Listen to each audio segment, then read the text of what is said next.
The fire had gone out again during the night. She woke to the familiar cold pressing through every crack in the cabin walls, her breath visible in the pale pre-dawn light filtering through frost-thick windows. The stove sat silent, its iron body barely warm to the touch. She knew before she even opened the door what she'd find. The wood she'd loaded the night before had smoldered rather than burned, leaving a bed of half-charred logs that had never truly caught. The problem was the same it had been for weeks: wet firewood. Outside, the winter stretched endlessly across the landscape, a vast stillness broken only by the occasional groan of ice-laden branches and the whisper of wind through the pines. The thermometer nailed to the cabin's south wall read -18.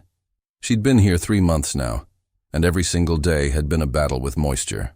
The firewood pile sat 15 feet from the cabin door, covered with a heavy tarp weighted down with stones and fallen branches, but the tarp had split in 2 places during the last windstorm, and snow had worked its way into the pile.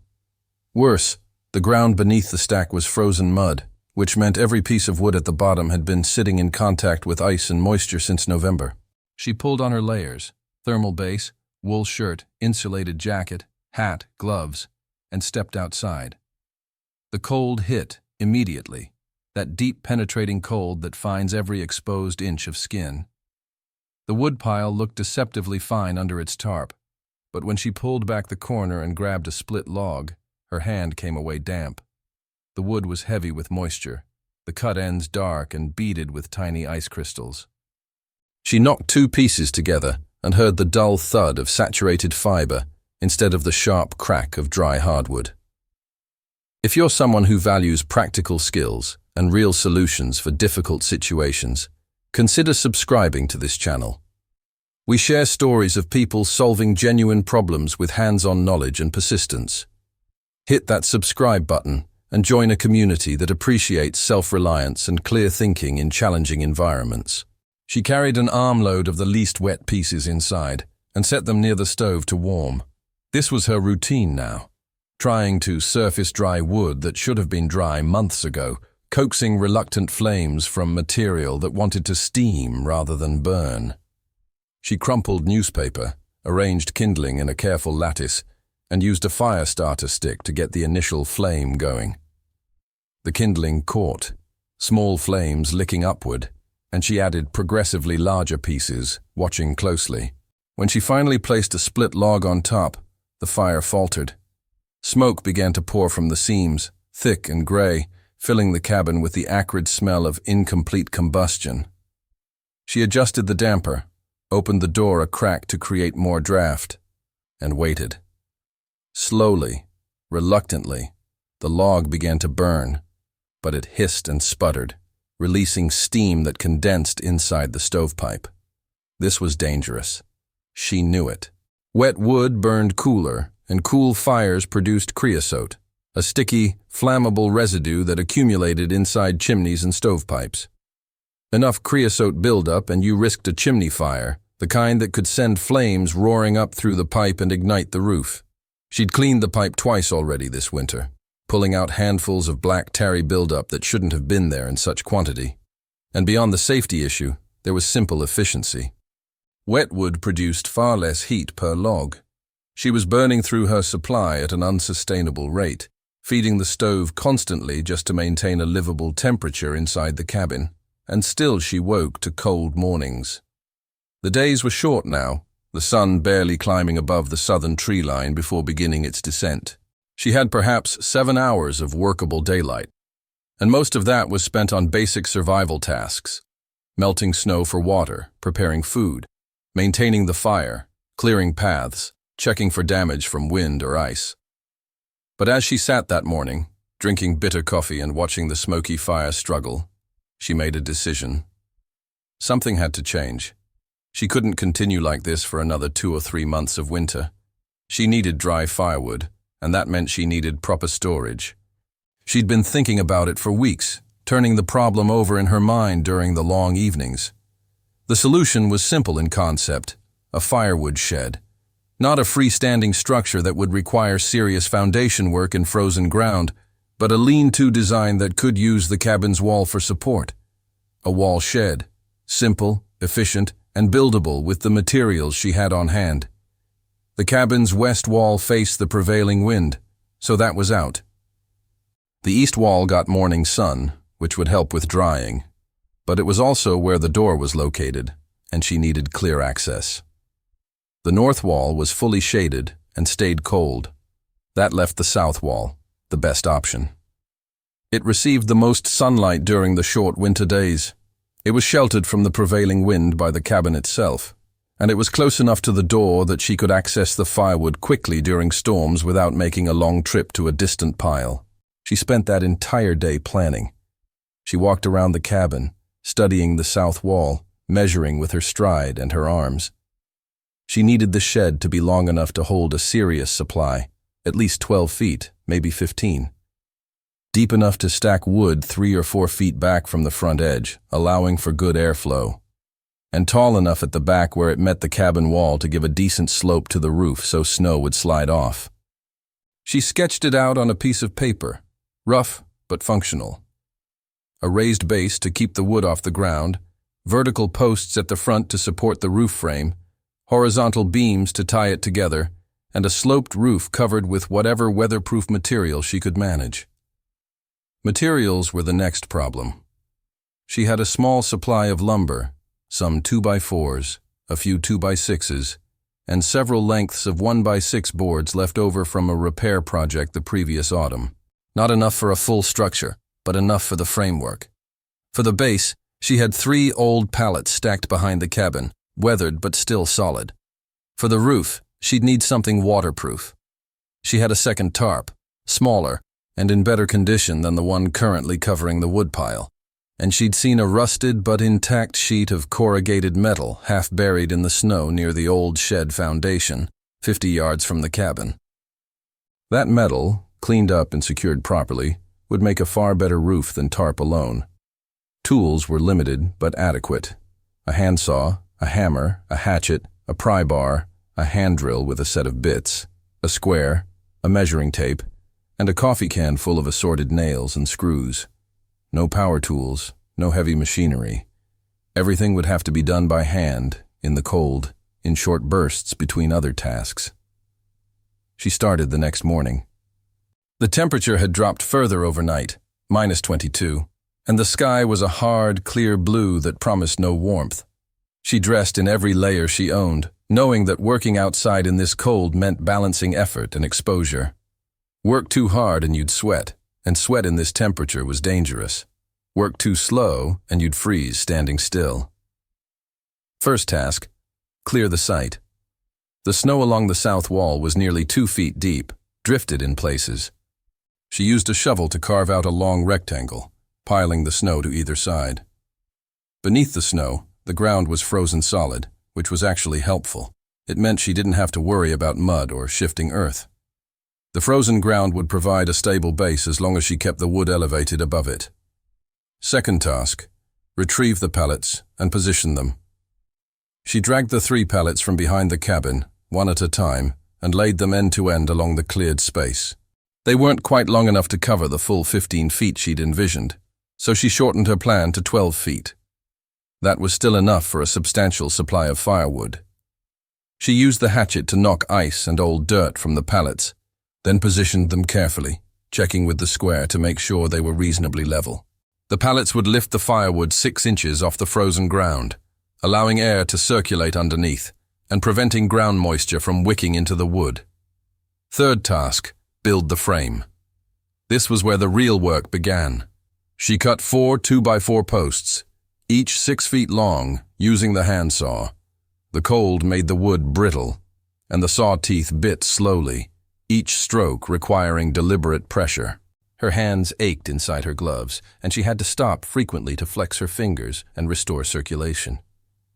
She positioned the posts at the front edge of the pallets, 1 at each end and 2 spaced evenly along the length, and used the hand drill to bore pilot holes through the posts and into the pallet frames. Then she drove long screws through the holes, fixing the posts in place. It was crude joinery, but it was solid. Next came the horizontal beams.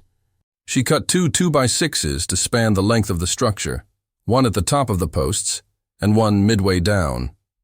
These would provide stability and give her something to attach the roof supports to.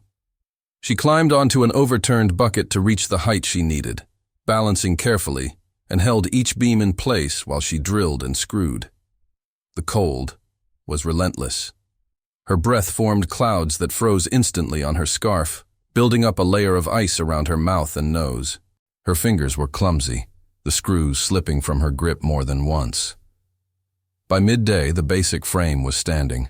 It looked skeletal, a bare outline against the cabin wall, but it was functional. She took a break, went inside, and forced herself to eat something. A bowl of oatmeal cooked on the stove, and drank hot water with a little salt to stay hydrated. Her hands throbbed as they warmed, the familiar ache of cold, stressed joints and muscles. The afternoon was for the roof. She retrieved the corrugated metal sheet from the old shed site, dragging it through the snow. It was heavier than she'd expected, and one edge was jagged with rust, but it was intact. She brushed off the snow and ice, then used the pry bar to flatten a few bent sections. The sheet was roughly 8 feet long and 4 feet wide, not quite enough to cover the entire shed, so she'd have to supplement it with the tarp. She needed the roof to slope from the cabin wall down to the front posts, shedding snow and rain away from the woodpile. She cut several short lengths of 2x4 to serve as rafters, angling them from the top of the cabin wall down to the horizontal beam at the front.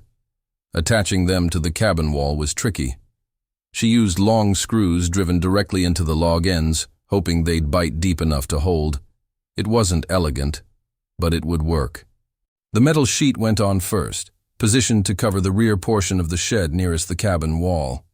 She drilled holes along the edges and used screws with washers to fix it to the rafters, working slowly to avoid slipping on the icy metal. The wind had picked up, gusting across the clearing, and the metal sheet acted like a sail, catching the wind and trying to pull free. She gritted her teeth and kept working, one screw at a time. The tarp covered the front portion, overlapping the metal by a foot. She stretched it tight, folding the edges under the horizontal beam, and stapling it in place with heavy-duty staples she found in the bottom of her toolbox. The tarp wouldn't last forever, tarps never did, but it would hold through the winter, and she could replace it in the spring if needed. By the time the light began to fail, the shed was essentially complete. It wasn't beautiful. The posts were slightly uneven. The roof had a few gaps where the tarp and metal didn't quite meet, and the whole thing looked makeshift and rough. But it was standing. It was solid, and it was functional.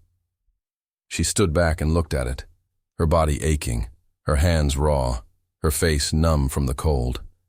The shed ran 12 feet along the south wall, open at the front, with a sloped roof that would shed snow and rain, and a raised base that lifted the wood above the frozen ground. It was exactly what she needed. The next day, she began moving firewood. This was harder than building the shed. Each log had to be carried from the old pile to the new shed, and the old pile was a mess, frozen together in places, the bottom layer embedded in ice. She used the hatchet to pry pieces loose, selecting the driest pieces she could find and stacking them in the shed. She stacked with care. The wood went in rows, each piece placed parallel to the next, with small gaps between the logs to allow air to circulate. She alternated the direction of each layer, one layer with the cut ends facing out, the next layer with the cut ends facing in, to create a stable, interlocking stack. She filled the shed methodically, working from back to front, bottom to top, until the entire structure was packed with firewood. It took 3 days to move the entire supply. Her back and shoulders burned with effort, and she developed a blister on her right palm that eventually burst and had to be wrapped with a strip of cloth. But by the end of the 3rd day, every piece of firewood she owned was stacked inside the new shed, elevated off the ground, protected from direct precipitation by the roof, and exposed to air on all sides. Now came the waiting. Wood didn't dry overnight, especially in winter. But even in cold weather, air movement helped. The shed's open front allowed wind to blow through the stack, carrying away surface moisture. The raised base prevented ground moisture from wicking into the wood, and the sun, weak as it was, shone directly onto the south-facing opening for several hours each day, providing passive warmth that helped evaporate trapped moisture. She continued to burn the wettest wood first, using pieces from the bottom of the old pile that had been sitting in contact with ice and mud. Those logs still hissed and smoked, still burned reluctantly, but now she could see an end point. The wood in the shed was already starting to change. After just a few days, the cut ends that had been dark and damp were lightening, the surface moisture evaporating. When she knocked two pieces together, the sound was sharper, crisper. A week after finishing the shed, the first major storm hit. It came from the northwest, a wall of gray that swallowed the sky and brought heavy, wind-driven snow. The temperature dropped to -28, and the wind howled around the cabin, piling drifts against the north and west walls. She stayed inside, feeding the fire, listening to the storm batter the structure. When the storm finally broke, 2 days later, she went outside to assess the damage.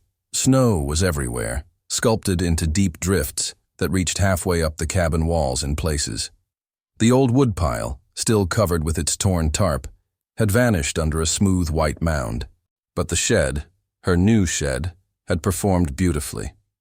The sloped roof had shed the snow load, leaving only a thin layer on the tarp and metal. The open front had allowed the wind to blow through rather than building pressure against a solid wall.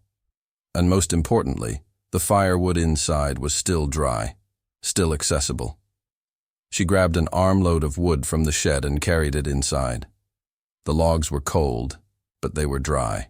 She built the fire the way she always did, newspaper, kindling, progressively larger pieces. But this time, when she added the split logs, they caught immediately. No hissing, no steam, just clean, hot flames that licked up the sides of the wood and filled the stove with radiant heat. The difference was profound. The fire burned hotter, heating the cabin quickly. The smoke from the stovepipe was thin and pale, not the thick gray plume she'd grown accustomed to. She could feel the heat radiating from the stove's iron body, a steady, reliable warmth that pushed back the cold. She loaded the stove fully, damped it down slightly, and watched as the fire settled into a strong, even burn. For the first time in weeks, she didn't have to reload the stove every 2 hours. The dry wood burned slower and more efficiently, producing more heat per log. That night she loaded the stove before bed, and when she woke the next morning, the cabin was still warm. The fire hadn't gone out. Coals glowed red beneath a layer of ash, and when she added fresh wood, the fire roared back to life within minutes. This became her new reality. Each day she'd grab firewood from the shed, wood that was progressively drier as the air worked its way through the stack, and the fires burned cleaner and hotter. She was using less wood overall, which meant her supply would last longer. The creosote buildup in the stovepipe slowed dramatically. When she checked it a week later, there was only a thin, powdery layer of soot instead of the sticky, dangerous tar she'd been scraping out before. The shed changed more than just the fire. It changed her entire routine and mindset. Before, every morning had started with frustration and worry. Will the fire catch? How much wood will I waste? How long can I make this supply last? Now mornings were calm. She knew the fire would light, knew it would burn clean, knew she had enough wood to make it through the winter. That certainty, that small increment of control over her environment, made an enormous psychological difference. January deepened. The cold intensified, settling over the landscape like a physical weight. There were days when the thermometer read -35, when the air itself seemed to crystallize, when stepping outside without full protection would mean frostbite within minutes. But inside the cabin, with the stove burning steady and hot, she was comfortable. She could sit at the small table, mending clothes or writing in her journal, without shivering. She could sleep through the night without waking to cold. The wood in the shed continued to dry. By mid-January, even the pieces that had been soaked through were burning clean. The stack had shrunk as she worked through it, but it was shrinking slowly, efficiently. She calculated that she had enough to make it through February and into March, when the worst of the winter would finally break. There were still challenges. The world outside was harsh and unforgiving. The snow was deep, making every trip outside an effort. The cold was constant, a relentless presence that never fully let go.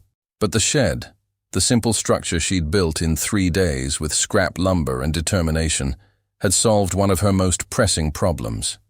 It had turned a daily struggle into a manageable routine. She thought about this often during the long evenings. How much of survival came down to simple, practical solutions. Not dramatic rescues or heroic feats, but small improvements that compounded over time.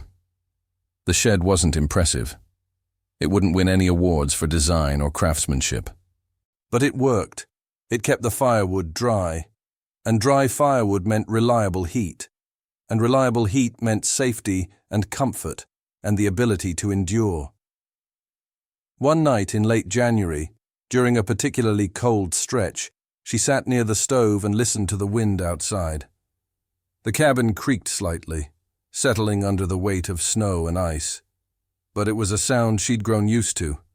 The fire ticked softly as the metal expanded and contracted with the heat. The light from the flames danced across the walls, warm and orange. She thought about the beginning of winter, those first weeks when everything had been a struggle. The wet wood, the smoky fires, the constant worry. It felt distant now, almost like a different season entirely. The shed had changed that.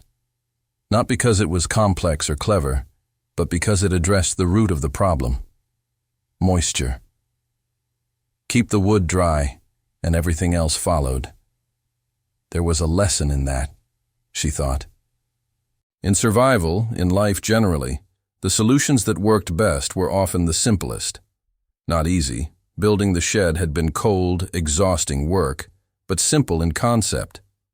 Identify the problem, figure out what's needed to fix it, then do the work. No shortcuts, no overthinking, just steady, practical effort. February brought more storms, but she was ready for them now. Each time the sky darkened and the wind picked up, she'd make sure she had extra firewood inside, stacked near the stove. But even when she couldn't get to the shed for a day or two, she knew the wood was there, protected, waiting. The shed had become a kind of insurance, a buffer against the worst the winter could throw at her. She also noticed other benefits she hadn't anticipated. The shed blocked some of the wind that used to hit the south wall of the cabin directly, creating a small sheltered zone near the door. Snow didn't accumulate there as deeply, which made her paths easier to maintain. And on the rare sunny days, the space in front of the shed was noticeably warmer, reflecting heat from the cabin wall and the sun-warmed wood stack. It became her favorite place to stand for a few minutes, soaking in the pale winter light. By the end of February, the worst was over. The days were getting longer, the sun climbing higher in the sky. The temperature still dropped well below zero most nights, but the deep, bone-crushing cold of January had passed. She could sense the season turning, the first subtle signs that winter would eventually release its grip. She walked out to the shed one morning and stood looking at it. The structure had weathered the winter well. The tarp showed some wear, a few small tears along the edges, but the metal roof was solid. The posts were still plumb, the frame still tight. The wood stack inside had dwindled. She'd been burning through it steadily for 2 months, but there was still plenty left. She ran her hand along one of the posts, feeling the rough wood grain beneath her glove. This simple structure, built in a few days with scrap materials, had been one of the most important things she'd done all winter. It had solved a critical problem, and in doing so, had made everything else manageable. There was satisfaction in that. Not pride, exactly, but something quieter. The satisfaction of having identified a need, worked out a solution, and seen it through. The satisfaction of competence, of self-reliance, of learning and adapting. March arrived, and with it came the first real thaw. Temperatures climbed into the 20s during the day, and the snow began to melt, turning the ground to mud. Icicles dripped from the cabin's eaves, and the sound of running water returned to the landscape after months of silence. The winter was ending. She continued to use the shed through March, burning the last of the dry firewood as the weather slowly warmed. Even as the need for constant heat diminished, she appreciated the reliability the shed had provided. Every log that burned clean and hot was a reminder of those early winter weeks when nothing had worked right. By April, the snow was mostly gone, and she began to think about the next winter. She'd need to restock the firewood supply, cutting and splitting logs during the summer and early fall. And this time, she'd stack it all directly in the shed from the beginning, giving it months to season properly before the cold returned. The shed would serve not just as winter storage, but as a drying rack, using the spring and summer sun and wind to pull moisture from freshly cut wood. She also thought about small improvements she could make. The tarp would need replacing. She'd already ordered a heavier grade from a supply catalogue to be delivered when the roads were passable again. She could add a simple door or hinged panel to close off the front during the wettest weather while still allowing airflow. And she could extend the raised base with another pallet or two, increasing the capacity. But the core design was sound, simple, functional, effective. A lean-to shed against the south wall, open at the front, with a sloped roof and raised base. It was a design that had worked for generations of people living in cold climates, and it had worked for her. One evening in mid-April, with the fire burning low and the cabin warm, she sat down and sketched the shed in her journal, adding measurements and notes. She wanted to remember exactly how she'd built it, the decisions she'd made, the lessons she'd learned. Not because it was complicated, it wasn't, but because it mattered. This simple structure had carried her through the hardest part of winter, and that was worth documenting. She wrote, "The problem wasn't just the cold, it was the moisture. Wet wood burns poorly, wastes heat, creates smoke and creosote, and makes everything harder. The solution was storage, a place to keep the wood dry, elevated, ventilated. The shed gave me that. It wasn't fancy, but it didn't need to be. It just needed to work." She looked up from the journal and glanced toward the window. Outside, the last light of day was fading, the sky turning deep blue above the darkened tree line. The world was still cold, still demanding, but spring was coming. She'd made it through, and next winter, she'd be ready from the start. If this story resonated with you, if you appreciate practical solutions, honest accounts of problem solving, and the reality of making things work when you have to, then please subscribe to this channel. We bring you stories like this regularly, stories about real people applying skill and determination to real challenges. Hit that subscribe button and become part of a community that values competence, resilience, and the satisfaction of building something that actually works. We'll see you in the next one.